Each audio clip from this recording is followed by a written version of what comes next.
अस्सलाम वालेकुम लेजेंड्स। आज हम लोग डिस्कस करेंगे रिस्पायरेशन एट एल्टीट्यूड कि जहाँ पर बुलंदी पर ऑक्सीजन का पार्शियल प्रेशर कम होता है वहाँ पर बॉडी में कौन कौन सी चेंजेस आती हैं। ठीक है, फर्स्ट ऑफ ऑल ऐसा है कि एटमॉस्फेरिक प्रेशर जो होता है वो कम होता है एट एल्टीट्यूड। जब एटमॉस्फेरिक प्रेशर कम होगा तो हमारे पास जो एल्व्यूलर प्रेशर है वो भी कम हो जाएगा। ठीक है, एल्व्यूलर प्रेशर के कम होने से क्या होगा कि हमारे पास ब्लड के अंदर पार्शियल प्रेशर ऑफ ऑक्सीजन कम हो जाएगा। ठीक है, पार्शियल प्रेशर ऑफ ऑक्सीजन कहाँ कम हो जाएगा? ब्लड में। जब ब्लड में पार्शियल प्रेशर ऑफ ऑक्सीजन कम होगा तो इसका मतलब ये है कि हमारे पास इस टर्मिनोलॉजी को कहते हैं हाइपो ऑक्सीमिया। हाइपो ऑक्सीमिया। ठीक है।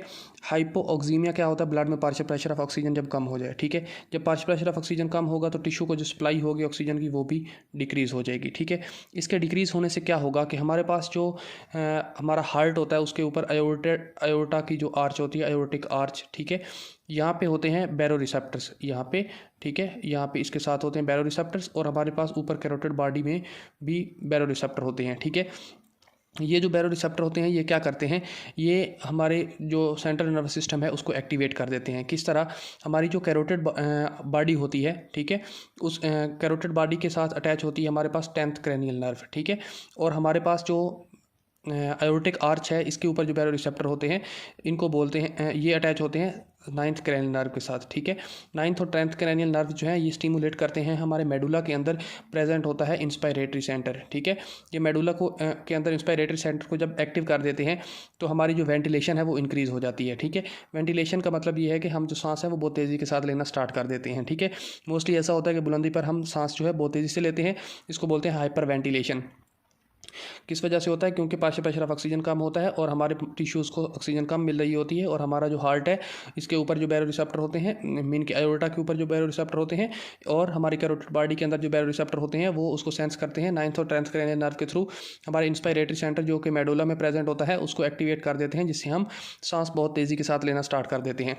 जब सांस बहुत तेज़ी के साथ लेते हैं तो हमारी जो सांस बाहर जाने से कार्बन डाइऑक्साइड जो है वो बहुत ज़्यादा बाहर जा रही होती है। ठीक है, कार्बन डाइऑक्साइड बहुत ज़्यादा बाहर जाने से क्या होगा? हमारे प्रोटॉन्स भी बॉडी से ज़्यादा बाहर जाना स्टार्ट हो जाएंगे। ठीक है, जब प्रोटॉन का लेवल बॉडी बहुत ज़्यादा बाहर जाना स्टार्ट हो जाएगा तो इसकी वजह से हमारे पास होगा अल्कलोसिस। ठीक है, क्योंकि एसिड बहुत बाहर जा रहा है तो हमारे पास जो बॉडी है वो अल्कली होना स्टार्ट हो जाएगी। ठीक है, अल्कलोसिस में क्या सिचुएशन होती है कि हमारा एसिड बॉडी से ज़्यादा बाहर जा रहा है और इससे क्या होगा कि हमारी जो पीएच है ब्लड की वो चेंज होना स्टार्ट हो जाएगी। ठीक है, तो इन सर्कमस्टांसिस में पीएच को मेंटेन करने के लिए हमारी किडनी फंक्शन में आएगी और किडनी क्या करेगी? किडनी हमारे पास जो बेसिक है बेस हमारे पास होती है बाइकार्बोनेट। ठीक है, बाइकार्बोनेट जो है इनको यूरिन के साथ रिलीज़ करना स्टार्ट कर देगी। ठीक है, इसको बोलते हैं बाइकार्बोनेटेड यूरिया। ठीक है, तो ये चेंजेस होती हैं हमारी एल्टीट्यूड पर। नॉर्मली हमारी जो किडनी होती है वो क्या करती है कि बाइकार्बोनेट जो है यहाँ से फ़िल्टर होके ब्लड के थ्रू, ग्लोमेरुलस के थ्रू हमारे नेफ्रॉन के अंदर आते हैं। तो प्रॉक्सिमल कल्मुनेटेड जो ट्यूब्यूल्स होती हैं इनके अंदर फॉर एग्जांपल ये देखें बाइकार्बोनेट आया तो यहाँ पे जो हमारे सेल्स होते हैं लाइक एज ये सेल जो है इसने प्रोटॉन रिलीज़ किया। ठीक है, प्रोटॉन जो है इसके अंदर रिलीज़ हो जाता है तो ये बन जाता है बाइकार्बोनेट के साथ प्रोटॉन मिल के बनाता है H2CO3। ठीक है, इसको बोलते हैं कार्बोनिक एसिड, सॉरी बाई नहीं, सिर्फ कार्बोनिक एसिड। ठीक है, कार्बोनिक एसिड में क्या होगा? ये फिर टूटेगा और क्या बनाएगा? CO2 बनाएगा और H2O बनाएगा। ठीक है, H2O जो है ये यूरिन में चली जाएगी। ठीक है, और ये जो कार्बन डाइऑक्साइड है ये अब्जॉर्ब हो जाएगी इस सेल के अंदर। ठीक है, वापस CO2 जो है अब्जॉर्ब हो जाएगी।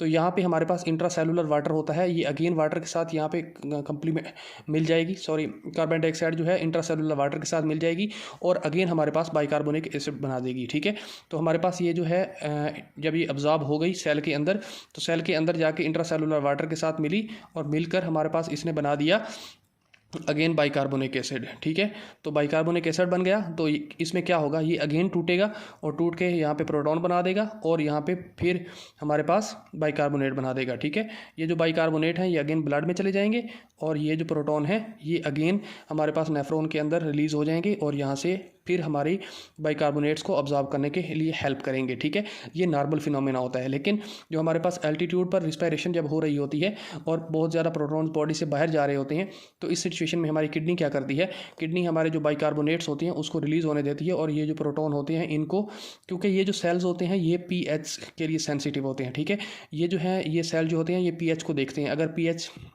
मेंटेन ना हो रही हो, यानी एसिड बेस बैलेंस ना हो रहा हो, तो ये जो हैं ये अपने प्रोटॉन रिलीज़ करना बंद कर देते हैं, जिसकी वजह से हमारे पास बाइकार्बोनेट जो है वो यूरिन के अंदर कलेक्टिंग ड्रग्स के थ्रू यूरिन में चले जाते हैं, ठीक है। तो हमारे पास बाइकार्बोनेटेड यूरिया हो जाता है, ठीक है। तो एल्टीट्यूड में सिम्टम्स क्या होंगी? सिम्टम्स मेनली ये होंगी कि हमारे पास partial pressure of oxygen blood में कम होगा। सेकंड सिम्टम ये होगी कि हाइपर वेंटिलेशन होगी, मीन कि सांस बहुत तेज़ी से आ रही होगी, ठीक है। थर्ड ये हो कि हमारे पास अल्कलोसिस हो जाएगी, और थोड़ी देर बाद हमारी जो किडनी है वो जो है बाइकार्बोनेट को रिलीज़ करना स्टार्ट कर देगी, एसिड बेस बैलेंस स्टार्ट हो जाएगा और हमारे पास बाइकार्बोनेटेड यूरिया आपको मिल जाएगा, ठीक है, बाय द टेस्ट। तो ये थी रिस्पिरेशन एट द एल्टीट्यूड। अगर इसमें किसी पॉइंट पर आपको कोई समझ नहीं आई तो आप कमेंट बॉक्स में पुट कर दें, मैं आपको आंसर कर दूंगा। थैंक यू डॉक्टर्स, अल्लाह हाफिज़।